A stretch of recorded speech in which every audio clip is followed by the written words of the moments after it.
So why do you need ND filters for your DJI Air 3S? That's what we're going to talk all about today.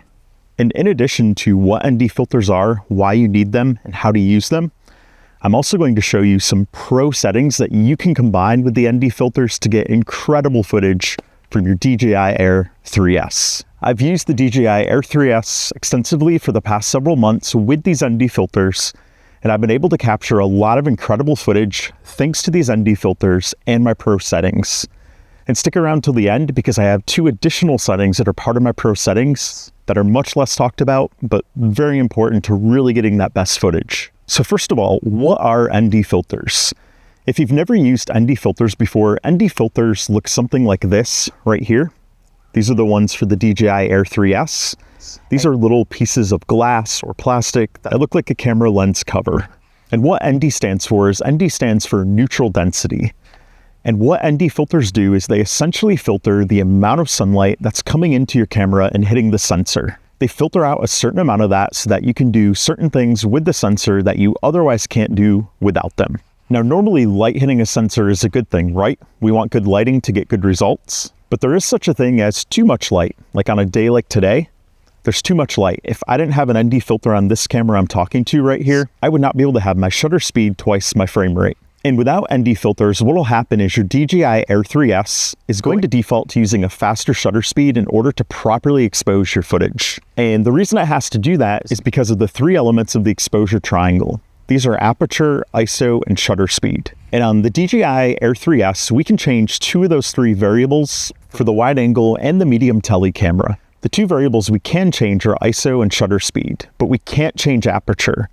Aperture for the wide angle camera is f1.8, and aperture for the med tele camera is f2.8. Now, to initially reduce the amount of light hitting the sensors on the Air 3S, we can put the ISO all the way down to 100. And the ISO is simply the camera's sensitivity to light. So the ISO doesn't necessarily let in less light, but it does reduce the sensitivity. So if we take the ISO down to 100, we're still going to have an overexposed image on a bright sunny day like today. So in order to offset that, we have to crank the shutter speed really fast. The shutter speed is going to have to be something like 1/2000 or 1/3000 on a day like today.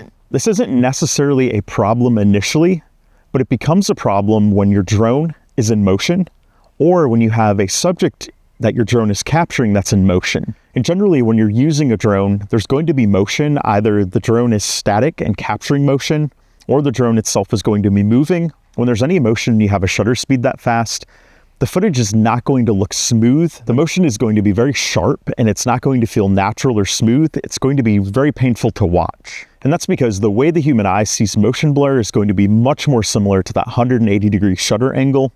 And that 180-degree shutter angle is a shutter speed that's twice the frame rate. So how do ND filters help us accomplish this? When you attach an ND filter to your Air 3S, as I mentioned earlier, it filters and controls the amount of sunlight that hits your sensor. And it does this in a measurable way. And because it does it in a measurable way, it helps you fine-tune and get those exact settings that you want. And once you filter out the amount of light you want, you're able to get that shutter speed that's twice your frame rate. So if you're filming in 24 frames per second on your Air 3S, you're going to want the shutter speed at 1/50. And if you're filming at 30 frames per second, you're going to want it at 1/60. And I'm going to show you all those settings in a moment here. But first, I want to show you how to attach the ND filter to the Air 3S. So it's actually very simple to do, but you want to make sure your Air 3S is powered off because you don't want to be fighting against the gimbal, because we do need to hang on to the gimbal when taking off the default lens cover and when attaching the ND filter. So initially, what you want to do is you want to grab onto the gimbal here that has the cameras built into it, and you want to turn counterclockwise just slightly here while gripping this lens cover, and it's going to pop off. And then you're going to see grooves in there where the grooves on these ND filters line up with those. Now for a bright sunny day like today, I would start with the ND16 ND32, which is going to be this filter right here. Now you might be asking, why does this have two different ND values on it? And that's a great question. The main reason is because the wide angle lens on here is a whopping 1-inch sensor, and a 1-inch sensor is bigger and can let more light into it. So that's going to be why you have the ND32, because the ND32 is stronger than the ND16. And on a day like today, we need that ND32 to block out more light to the 1-inch sensor. The Med Tele is a smaller sensor at 1/1 1/3, so it doesn't let in as much light, so it doesn't need as strong of an ND filter. So I really like it how Freewell, which by the way, Freewell is the brand of ND filters I'm using for the Air 3S. I really like the Freewell filters. They balance quality and price, and from my perspective, they are the best value ND filter out there that you can get, which I've linked to these in the description below. So to attach the ND filter, all we need to do is line up these grooves right here, and then we're simply going to turn it just a little bit clockwise while holding on to the gimbal. And then you'll kind of hear it click into place if you listen really closely, and you just want to look around and make sure all the edges are sealed and that it's equal, that it's not hanging off, because you don't want to lose it in midair or you may not be able to find it again. Once you've attached it, then we need to get the settings keyed in on our drone. First of all, you want to decide which color mode you're going to use. If you're going to be using D-Log-M, which I'm going to be using, there's going to be a difference in one setting that you're using. The rest of the settings will be the same. If you do use D-Log-M, it is going to give you the best quality footage that you can then grade later on.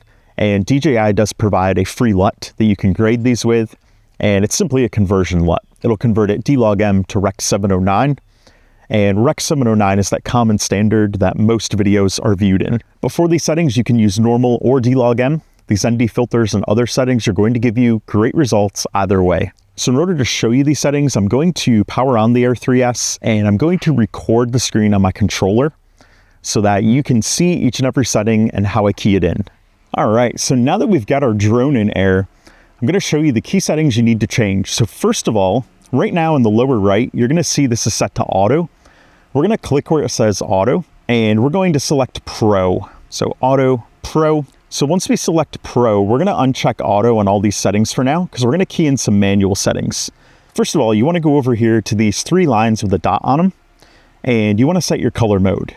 Now you can do normal, or you can do D-Log-M, or HLG. HLG is a little bit different workflow because that is that HDR workflow, so I'm not going to go through that today. That would be a whole separate video, but I'm going to pick D-Log-M.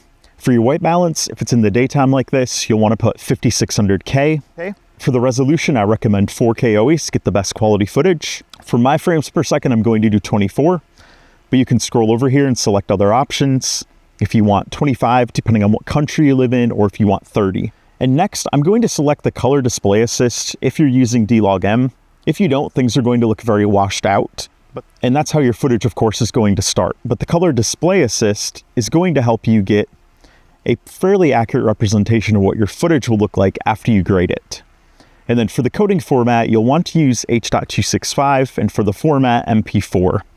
Once we've set those settings, we're going to go back to the circle over here, and we're going to fine-tune our exposure settings. So as I already mentioned, you can't change the aperture. You have to work with the values that are already there because those are static. But what we can change is our ISO and shutter speed. So without the ND filter on, our shutter speed is going to be something way up this way. It's going to be really high, probably around 1/2500. But you can see with our ND filter on, it's completely black.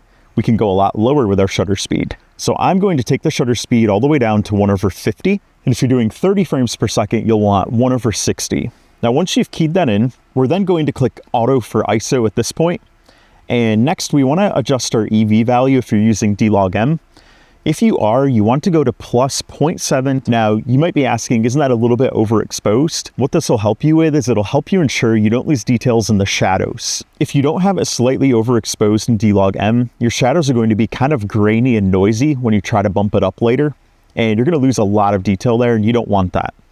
So with D-Log-M, you want to do a little bit overexposed. So I'm doing 0.07. I find that works best for me. And then when you have the ISO auto here, what you want to check is you want to make sure that value is somewhere between 100 and 400. So in auto right now, it's at 110, which is perfect. That's really what we want. That's going to give us great quality footage.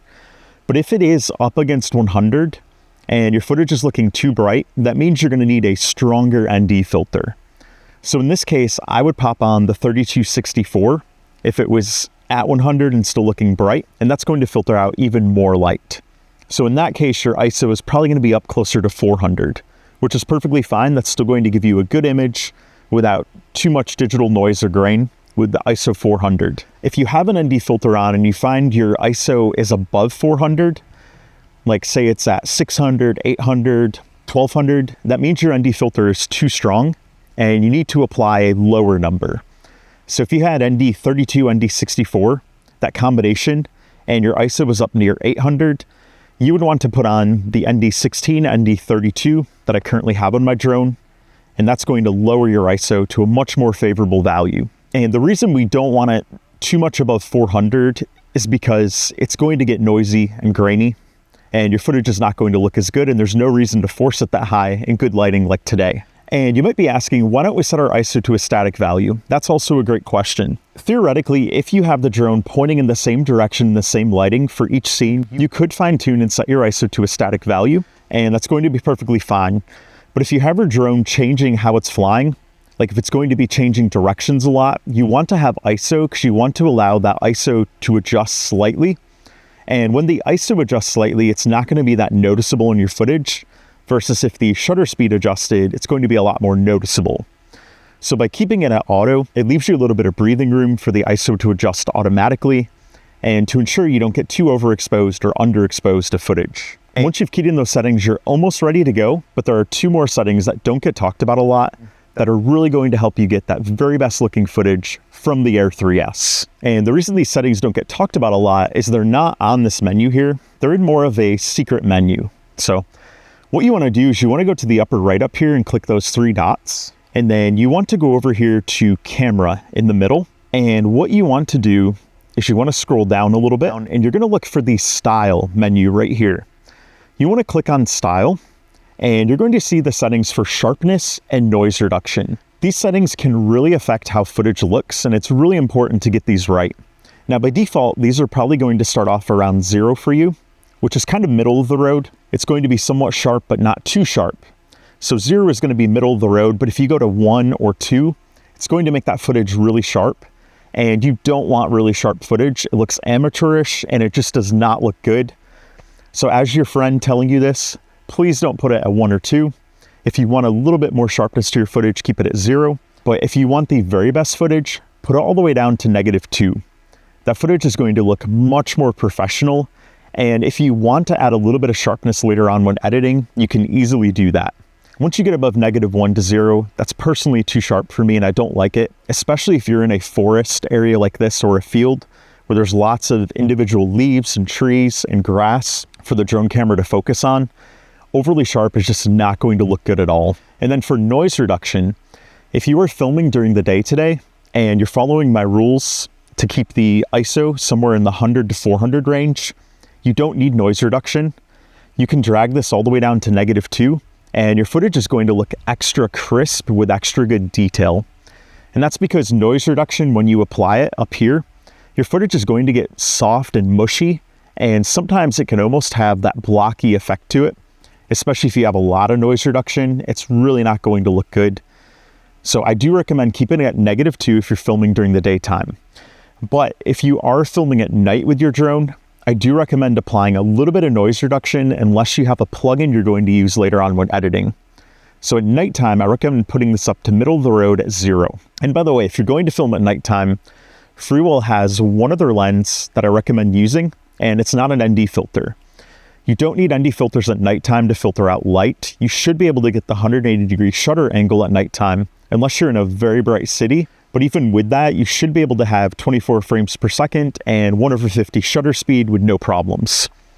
The only exception to that might be if you're doing a photo at night where you're doing like 2 seconds or longer exposure, then you might want a stronger ND filter on there to get that balanced exposure. But if you're filming at nighttime and you're filming where there's lights, such as in a city, something like that, I highly recommend picking up the Diffusion glow mist filter. This is really going to make that footage look extra good. It's going to put that nice soft glow around any lighting, and it's just going to look great. You can see an example here on the back. It's going to give a really nice cinematic look to your footage. Those two settings right there, combined with my other settings and these ND filters, are really going to give you incredible looking footage. So if you want to get better Air 3S footage, I highly recommend picking up this pack of ND filters and using the settings I showed you today. You're going to love the footage that you get from your Air 3S. And if you have any comments or questions or something you'd like to learn more about as it pertains to the DJI Air 3S, definitely let me know in the comments below. Until we talk again, happy droning.